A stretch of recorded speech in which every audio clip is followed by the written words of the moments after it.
Hello, what's up mga hitsuraan? Ug aniya na sad nagbiyahe na pud ang Team Laos padulong sa lugar kung saan wala ka. Dili gud ana. Bitaw oy, maadto na pud ta og Balingwan. Kay syempre mag-vlog ta dito mga hitsuraan. Tara, ubani ko sa amo ang bagong journey ug sa amo ang bagong makaila nga vlogger. Let's go!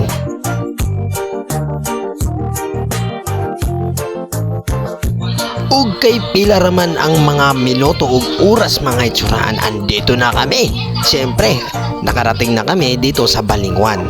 So, bibili kami ng aming ulam dito sa may King Sabaw and Lechon House. Kaya kapag nakapunta kayo, dito lang kayo bumili ng mga ulam kasi masarap dito yung lechon manok nila. At syempre, marami pa kayong pagpipilian na mga ulam dito mga hitsuraan. Katulad na lang ng sinugbang wate, pansit di bulbol, tinulang hagunoy, afritadang Jurassic Park 2, ug daghan pang wala sa menu. Pero joke lang gud na mga hitsuraan, joke lang gud na uy.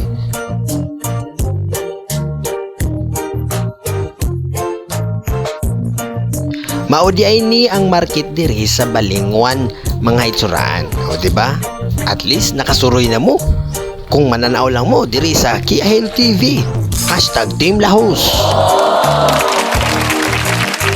At dahil natapos na kaming bumili ng mga ulam doon sa market mga hitsuraan, ngayon ay papunta na kami sa bahay ni Natashi. Kaya samahan nyo ulit kami. Tara, let's go!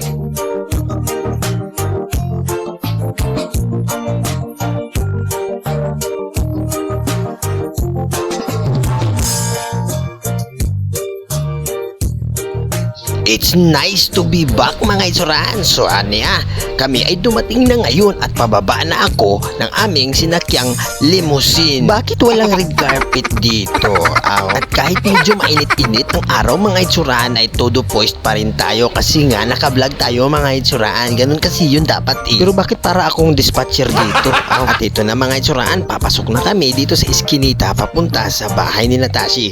Kaya let's go!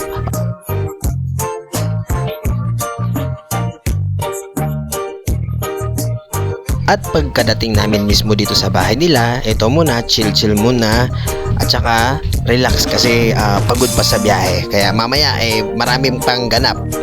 At kilalanin natin ngayon ang mga alaga nila na mga cute doggies. Actually mga 1-year-old pa to. Ito nga palang, ito si Red at itong puti si Punda. Mga pangalan nila ay kinuha hinango sa mga inumin like Red Horse and Fundador, kaya ganon. At merong umagaw sa akin ng atensyon dito mga hitsuraan kasi nga high tide ngayon. At ito nakikita ko dito sa ilalim, merong isang parang notch ba yan? Ay hindi pala, alien ba yan? Hindi ko alam kung ano yan, pero alam ko na yan ay tinatawag na tambasakan. Ayun, lumalabas pala sila kapag mga high tide. At naisipan nga namin mga hitsuraan na pumunta doon sa Punta White Sand. Kasi nga kasama din namin yung isang vlogger dito na si Alyang's TV. Yun, nakikita nyo may dalang chicharon. Yan po si Alyang's TV mga hitsuraan. Close friend ni Tashi Lips Vlog. Huminto muna kami dito sa isang tindahan para bumili ng mga pwedeng dalhin namin doon o ibaon namin doon sa Punta White Island. At syempre hindi pwede mawawala ang serbesa, ang malamig na beer at saka mga pulutan. Syempre Team Laos tayo dito eh.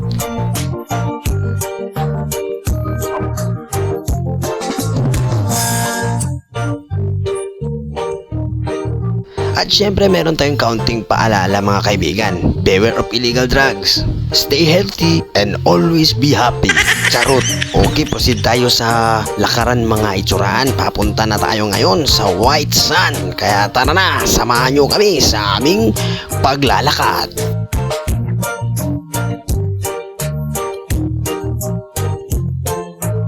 At syempre sa ating paglalakad mga hitsuraan ay ini-enjoy ko lang ang mga nakikita ko sa kapaligiran. At minsan, meron ding mga pagkakataon na biglang meron tayong maraming iisipin ba? At saka yung bigla-bigla na lang tayong tumatawang mag-isa. Ano ba nakakatakot yun mga itsuraan? At syempre dito mga itsuraan ay nakapasok na kami sa Encantadia.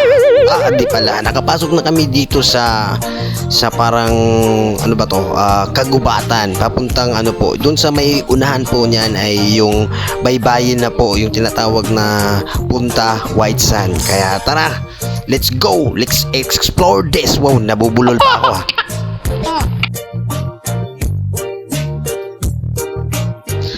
At dahil mabilis tayong maglakad mga itsuraan, eto na, the moment of truth, nakapunta na, eto na, nakarating na talaga tayo dito sa White Sand, eto na. Wow! Tignan natin ang ganda ng kalikasan, ang gawa ng ating may kapal. Wow! Yun ang galing, ang ganda talaga, ma-appreciate mo yung puti ng buhangin mga itsuraan, at saka presko yung hangin dito, kasi nga dagat siya, at saka maraming bato, meron ding mga mangroves sa paligid nito mga itsuraan.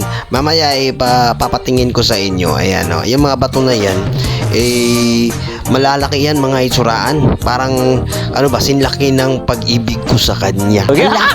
Dahil nga sa sobrang ganda ng paligid mga itsuraan ay in-enjoy na ni Jill Amsel at ni Rapi yung moment dito. Mag-picture sila. Siyempre pang Instagram at saka pang FB.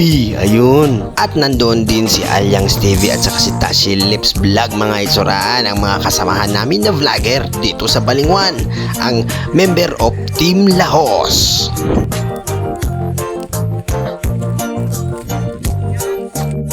At ngayon ito, makikita nyo na mga itsuraan yung mga bato na yan ay parang galing din sa bulkan yan mga itsuraan, kasi yung parang pagkakaukit niya ba, hindi siya katulad nung ibang mga nasa sa ibang dagat na yung parang mayroong mga talaba. Ito hindi, parang basta may talaga siya parang form of rocks.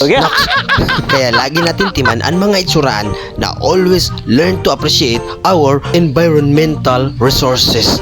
Sa sobrang ganda nga dito mga itsuraan ay alam kong maraming pwedeng magdidate dito, kasi nga maganda na nga yung tanawin, napaka-romantic pa para sa mga merong mga partners. At yung mga wala naman, abay na lang kayo dyan sa buhangin, magpalibing na lang kayo dyan sa buhangin ba?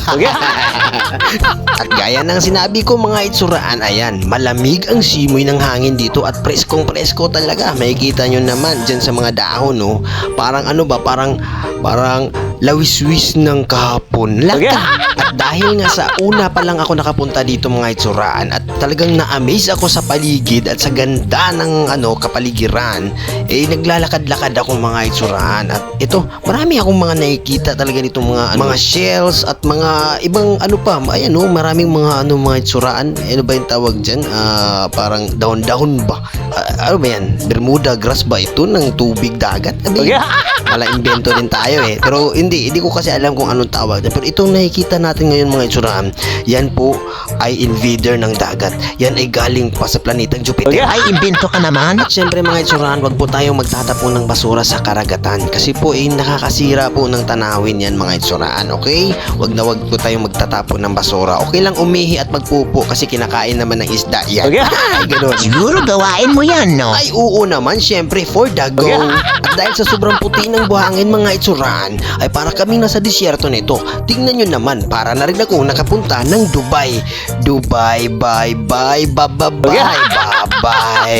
At syempre, dumating na ang aming mga baon mga itsuraan. Ayan, dala-dala po ng paapa ni Tashi Lips. Ayun. At dahil nagsama-sama ang mga vlogger dito mga itsuraan, ay nagpaplano kami ng isang content. Yun na nga, makikita nyo dito yung mga behind the scenes. So, tara, panoorin natin yung mga kalokohan, mga enjoy moment lang ng Team Lahos. Tara, let's go!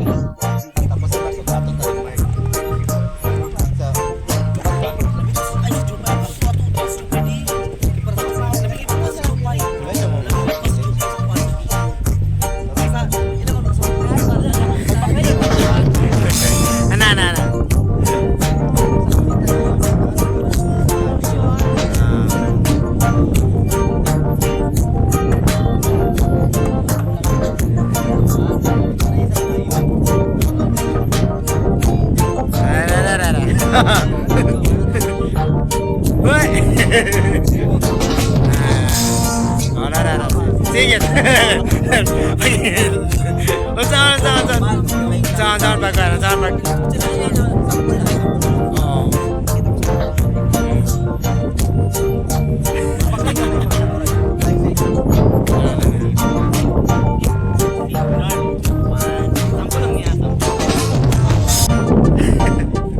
At syempre mga itsuraan, eto na nga, sinimulan na ang unang isasalang sa modeling. Ayan, sa pagbablog. Eto na si Jel Amsel TV. Panoorin natin kung paano siya mag-acting. Nox, napakaangas!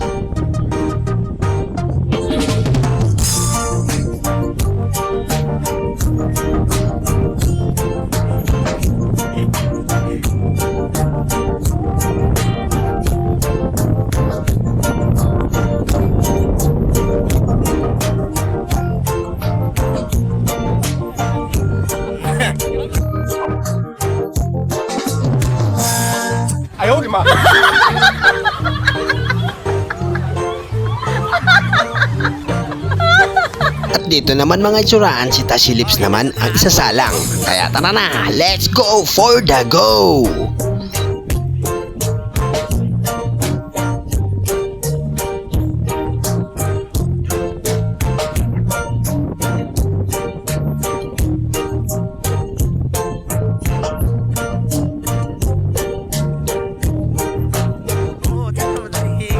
Hayag mo kayo yung balas ba? Puti. Ang martigra mga ayok tatik.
Muna siya ang vlog of Bibo guys ang atangan.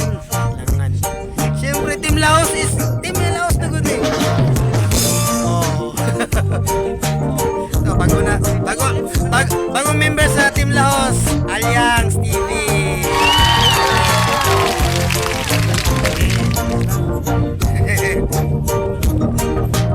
At dito naman mga itsuraan, ito isang bagay na galing sa dagat. Sabi nila ipangontra daw ito sa aswang. Anuin mo lang daw ito, kainin, tapos pakain mo din sa aswang. Pag kinain niya, Oh, anong mangyayari? wala lang, ganun lang. Siyempre pagkatapos niyang kainin, ikaw naman din kainin niya. So kung sino man ang nakakaalam o nakakilala ng bagay na ito na makukuha sa dagat, paki-comment na lang, okay? Kung hindi mo ito alam, abay baka kainin ka din ng aswang. Uli ang baston ni Moises. Mga matunga ang dito.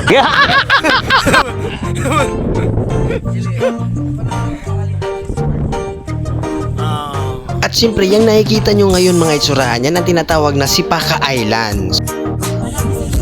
Team Laos is real.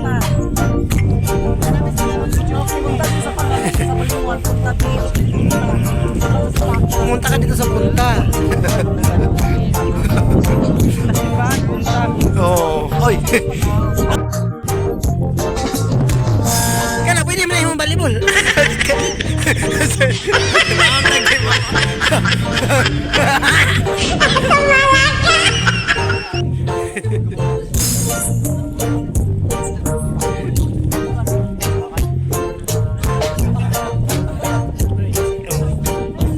Sobra agila. Agila.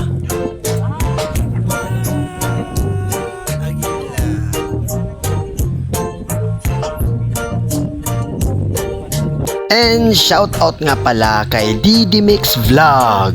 At saka shoutout na rin sa mga kabrad ko sa Beta Sigma, Upsilon Sigma, Beta Option, sa lahat ng cluster at chapter, especially dito sa Talisayan, at saka doon sa may Balingasag, at saka dito rin sa Balingwan, at sa lahat, pati na rin sa Kamigin. So shoutout sa inyo, long live mga brother and sister. At dito na tayo nagtatapos mga itsuraan, kaya don't forget to subscribe and like or share dito lang sa Kia Hill TV channel. Alright, marami pa tayong pupuntahan, kaya abang-abang lang mga itsuraan. Thank you and God bless.